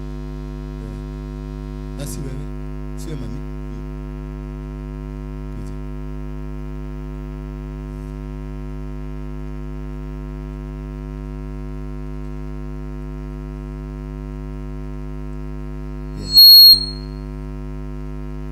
Sasa simupige picha. Mtu wa kamera kwa wapi achukue hii tuone. Watu wasome. Hadi waangalie pale. Kuja na hiyo kamera yako hapa. Piga hiyo. Wajione. Mambo ni mzuri kwao. Sasa hii keki I dedicate to all women of the church. Hallelujah. Ujue na wapenda. Na nimejua nimewakatia keki. Nimewakatia nini? Keki because of love for you. Love for giving birth to me. Love for taking care of me. Hata the love for kusaidia kanisa hii kusimama. Hata kama mmenisumbua, at least nyinyi mlikuwa wazuri na mko kama hao wengine tulifukuza. Na nawaomba tu nikikata hii keki, hiyo roho mnakuaga nayo iishe. Mungu awasaidie tu hiyo roho isirudi tena. Maana tumepigana na roho ya usherati, tumepigana na roho ya tall dark and handsome, tumepigana na roho ya wachawi, tumepigana na roho ya waganga, mpaka hata nimesikia mgongo yangu imechoka kabisa. Naomba tu naambia Mungu, I'm knocking this door. Kuambia Mungu kile gĩothe kĩratumĩte thutha, nacio tũramahotire kuma gũkũ mathiĩ tumairĩrie matikanacoke. Tariũ he mũtumia ũngĩ tũrarĩ mathiko gwake etagwo Nase Kĩhunjĩ kana nĩ kwa ngoma ikaraga kana nĩ agenti ya ngoma, tondũ ĩyo nĩ ngoma yake. Ti wa kanitha ĩno, no gũtirĩ kĩndũ atamenyaga gĩa kanitha ĩno. Nginya mũndũ ũrĩa ũndugagĩra kũrĩa riko nĩ oĩ. Nĩwanyita? Nginya mũndũ ũrĩa aingĩrire nĩ oĩ. DCI nĩ aramenya nĩ araingĩrĩte, araingĩra thaa 3. Rĩu karibu mũtumia karĩ gym.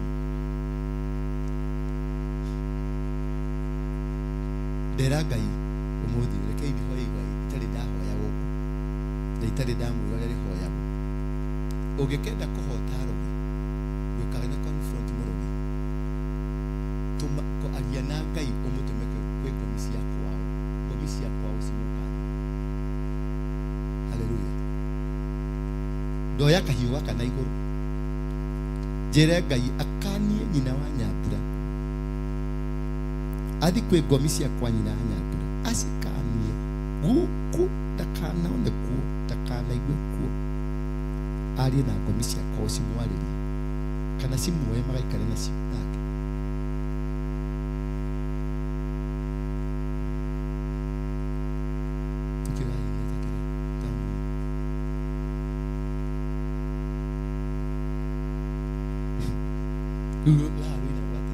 Dia buat formula, dia sedia formula. Ia kan buat teatu mia, ia kan buat teatu mia.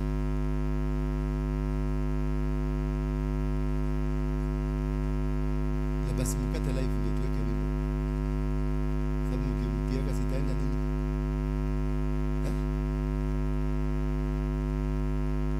Kuna ajaran kwa sababu tukata live kwa sababu ya wimbo. Sikuna watu wanatutazama. Si hata mama huyo Nancy anatuangalia. Ndio apate maneno ya kuongea.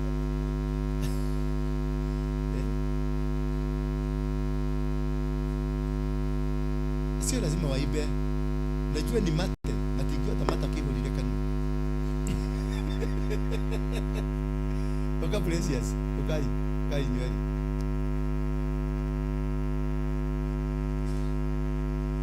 Mojalie sikaba nishike mkono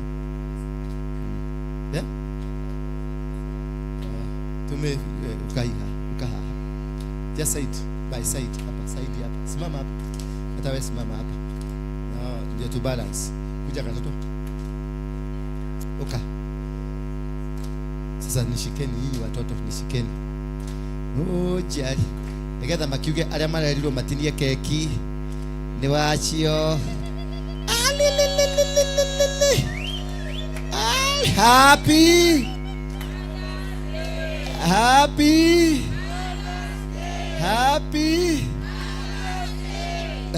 wewe murathukia unaweka nguvu mingi tiga ikionohu watu wanaweka kionohu wanaweka nguvu mingi hapana mnanisukuma ndio mwende mkasema no na nini ndio miletini igoro nini riaririo horo wako toi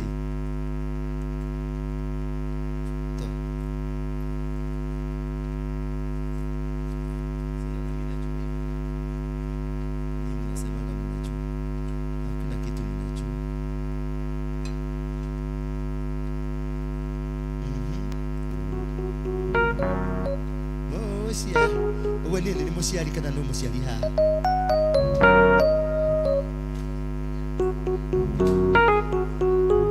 mirejeri hari arire ndirarona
Shosho kama ni shosho kuja shosho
Kama wewe ni mama ingia kwa laini, ugaga apostle na shuka. Kama wewe ni mama ingia kwa laini please.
Waperebo Gikuyu wakeli muebu wagatatu mupi.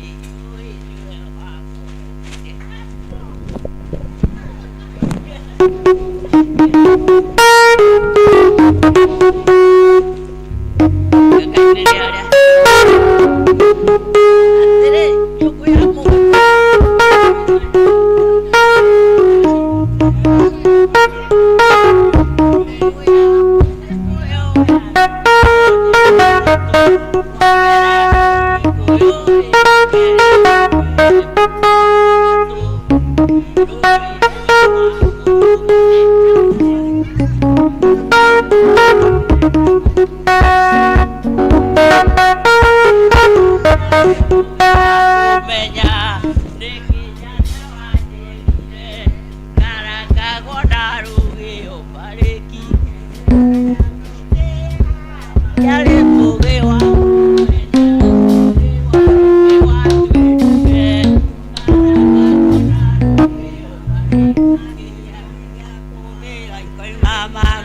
maguta ai koimba maguta pare kikea diare moge wa kumenya na nĩ ndũrora njĩrire karaga wona rũgĩo na kĩbĩri gĩa kũbĩra koimba maguta nĩngũgeria gũthĩgĩrĩria ingĩhota nĩ magũrũ noinangirwo nĩ njakerũ marĩ ngigĩ ya yarĩ mũgĩ wa kũmenya nĩ nũndũroragĩrire karagagwo na rũgĩo na kĩbĩri gĩa kũbĩra koimba maguta koimba maguta ndũra witũ awarũingĩ nĩũmenyagĩrĩra kũrũma nĩngigĩ ya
Nane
Simama hapa. Nani amesema muende? Nasema mgeuke mniangalie. Na nyinyi tusimame kwa miguu yetu. Watoto mkuje hapa. Siana sio dashoka. Hapa. Simama hapa. Hapa. Vifaranga vyote. Kila mtu apate soda, wazee wapate. Umepata? Yeah? Hakuna asha sipande huu. Wewe unafanya nini hapa? Si usaidie watu wengine. Simameni hapa. Nasema msimame hapa. Hapa. Huko. Piteni huko. Nani ana? Ni bahati baya. Atapata tu.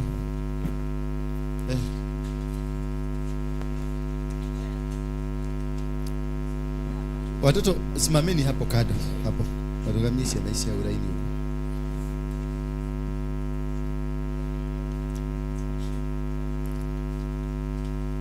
Mumepatiana? Harakisheni. Nini? Hakuna mambo ya Fanta, mtu akunywe soda. Mtu aende akakunywe Fanta zake na huko chini. Si uko na pesa kwa mfuko? Tunataka Fanta. Patia ile ya iko.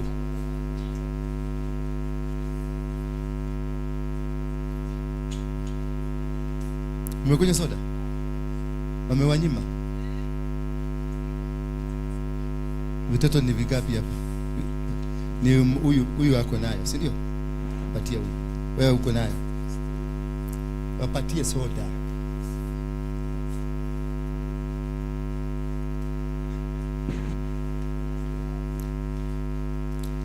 Ukendo mia nani?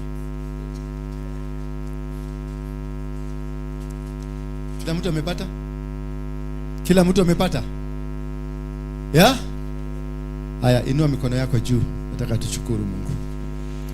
Baba, katika jina la Yesu Kristo, tumekuja mbele zako kwa ajili ya kina mama ambao walituzaa. Wakati ulimuumba Adamu, ulisema nahitaji msaidizi. Ukamuumba kwa mfano wako msaidizi wake. Na kisha ukawaambia, ukawapatia dominion na ukawaambia wa prosper. I speak prosperity to your children tonight. Wamama walio hapa na wale walio nyumbani na mahali popote walipo duniani, tunawakumbuka kwa njia ya kipekee. Mungu awapatie nafasi nyingine ya kubarikiwa. Mungu awapatie kibali. Mahali popote mtakanyagisha miguu yenu, ninatia mafuta ambayo iliwekwa ndani ya Joshua ya miguu. Mahali alikanyagisha miguu, alimiliki. Ninawapatia nguvu zilizopatiwa nguvu katika mikono ya Musa. Chochote alishika kiligeuka kikakuwa nguvu. Nawapatia neema ambayo ilikuwa na Elisha, ambacho aliambiwa na Elijah, ukiniona. Ninawapatia jicho kama la Elisha ambalo liliona Elijah akienda. Na muweze kubarikiwa, muweze kuinuliwa, muweze kufunguliwa, nyinyi na uzao wenu na watoto wenu, na pia wababa wote wakabarikiwe, maana baba pia ni kiungo muhimu katika familia. Mimi pia ukanikumbuke na wote ambao ni wahusika katika maisha yangu hapa na duniani kote, ukawabariki. Ukiwabariki walio Canada, ubariki walio Germany, uliwabariki walio Malta, ubariki walio Spain, walio UK, walio South Africa, walio Australia, mahali popote walipo Amerika, Seattle, kote ukawakumbuke. Na kuomba Baba pia ukawakumbuke wamama wote walionizalia watoto, ukawabariki na uzao wao ukabarikiwe, na chochote ambacho ni kiovu nilikuwa nacho katika misingi yangu kisifuate watoto hao. Ninawatenganisha na ninakata kitovu chochote ambacho kinaweza kuwa ni cha uovu, ambacho kinaweza kufuata watoto walio uzao wangu, na pia watoto walio hapa wote wakaweza kubarikiwa. Ninakata kitovu cha aina yote ile ambacho kimewapelekea kuunganishwa na madhabahu ya kishetani. Kutoka leo madhabahu yale yote ya kishetani nimeibomoa katika jina la Yesu Kristo. Kanisa hili nimelitenganisha na mahali popote ambazo tunaweza kuwa tumeunganika na vitofu ambavyo ni vya kishetani. Mambo ambayo ililetwa hapa na wachawi na warogi, washerati, watu wa LGBTQ, wote madhabahu waliinua hapa.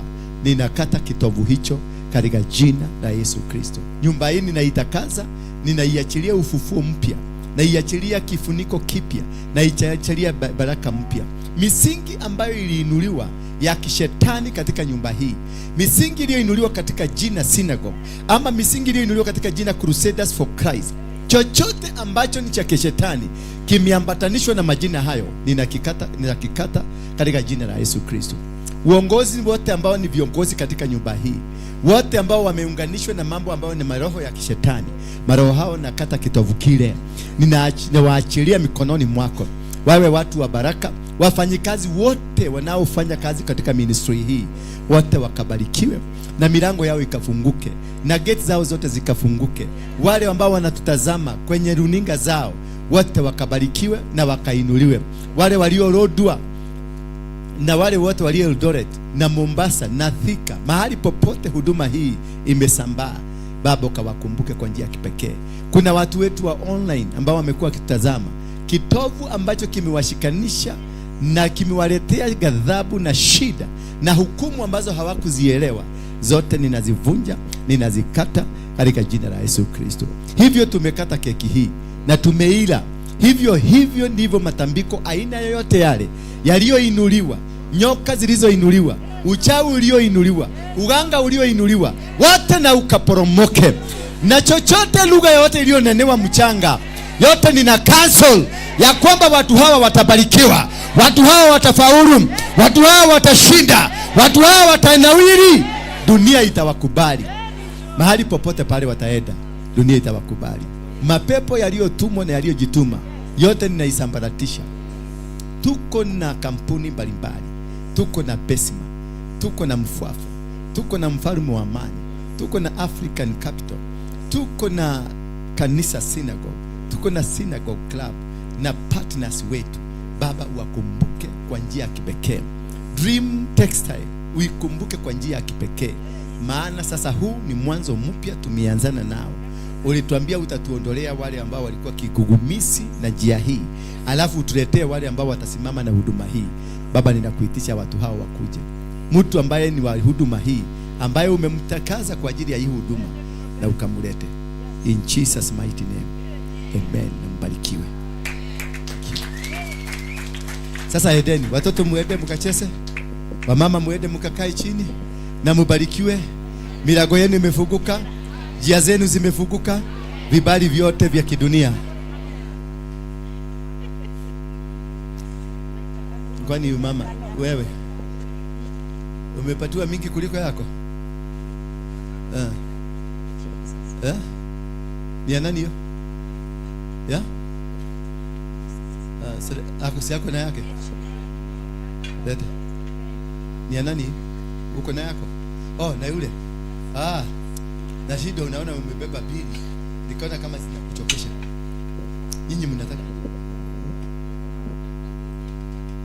Iko keki yao imeisha. Yao imeisha. Hawa wakuli. Si mliniambia mkuli? Angalia macho.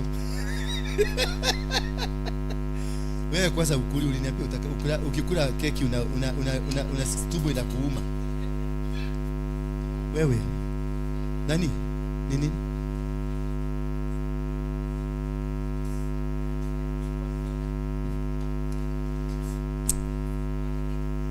Patie keki waondoke. Hii imetosha. Ni mami. Kasua hii.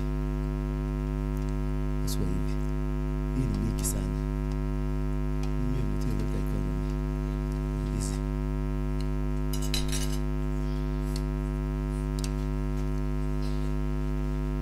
Sasa shikeni sadaka zenu. Sijasahau.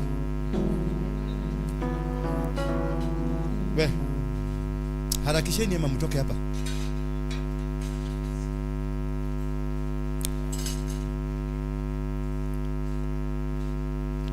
Wamama oye. Wamama oye. Unaona venye nimewatengeneza vizuri? Sasa niambie, mnang'ang'anaga kukuja. Mtapita hiyo benchmark? Hamwezi. Achaneni na mimi. Kajika na maisha makwa. Mutike kinya. Mutike kinya. I'm a perfectionist. Wezani. Ucho tuma gaorote mwirari wiroto ni kinya mwisho. Leo tira mkerota. Check.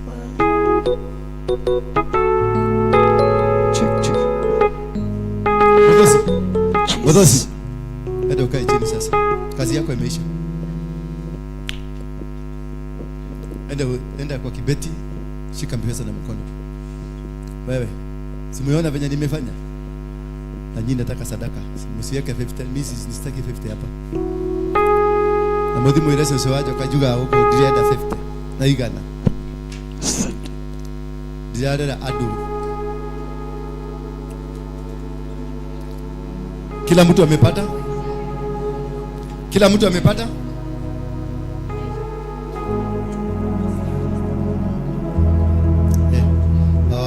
Lete, simulete. Shika hiyo. Leteni ndio nifunge na maombi na zote. Yes. Ndio kuna maranda kana go. Tio adire. Ogeshoka. Tuajerire. Wewe.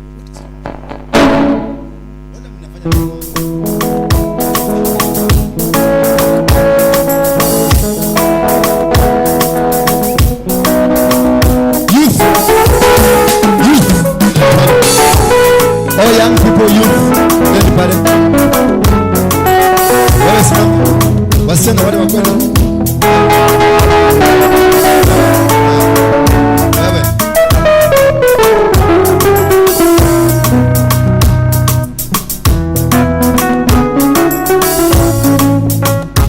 Mbio.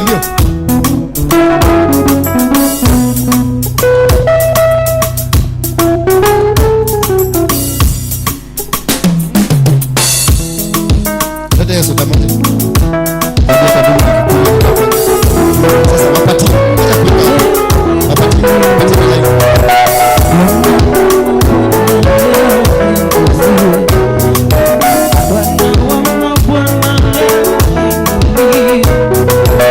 Wapati. Angalia. Muandamane na laini moja.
Asante.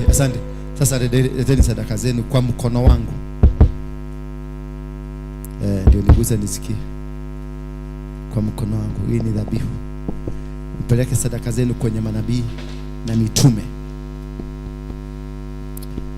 Wekelea hapa. Wekelea tu hapa. Asante sana, Mungu akubariki. Na uweze kubarikiwa. Ubarikiwe. Asante sana. Mpatie kikapu. Asante sana. God bless you. Mifuko yenu na ikaongezeke. Kikapu. Pesa basi.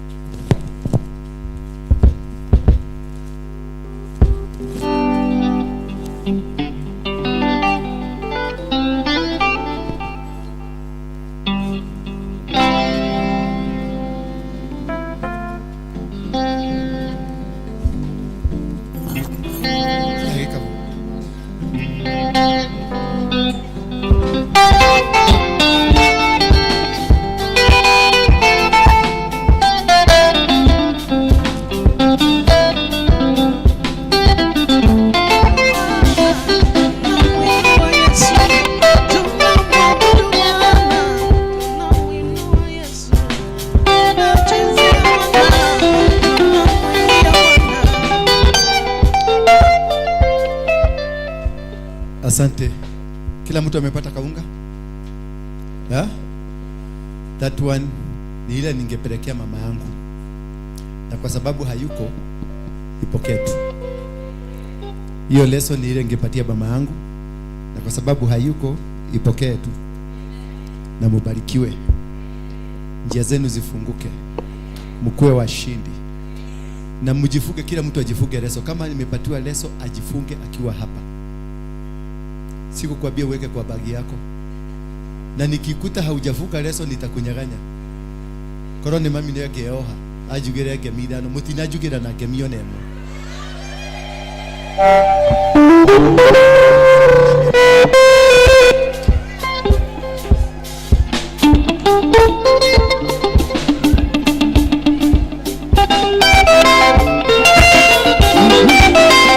Mutinajugira kijaga akali mulio kale.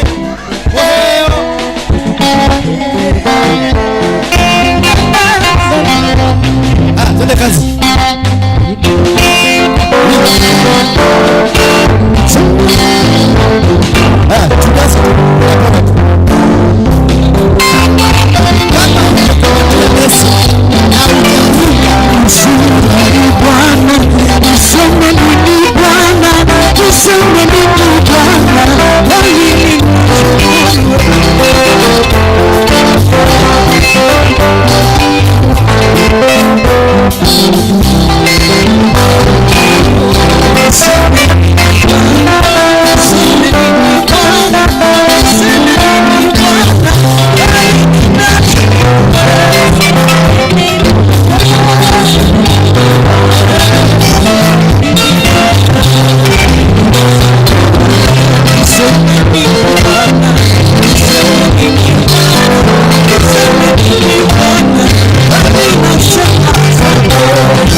Wamama wote tukutane saa hii haraka ndio tumalize. Kae hapa. Bethel Clouds Wamama TV, wote empowering lives.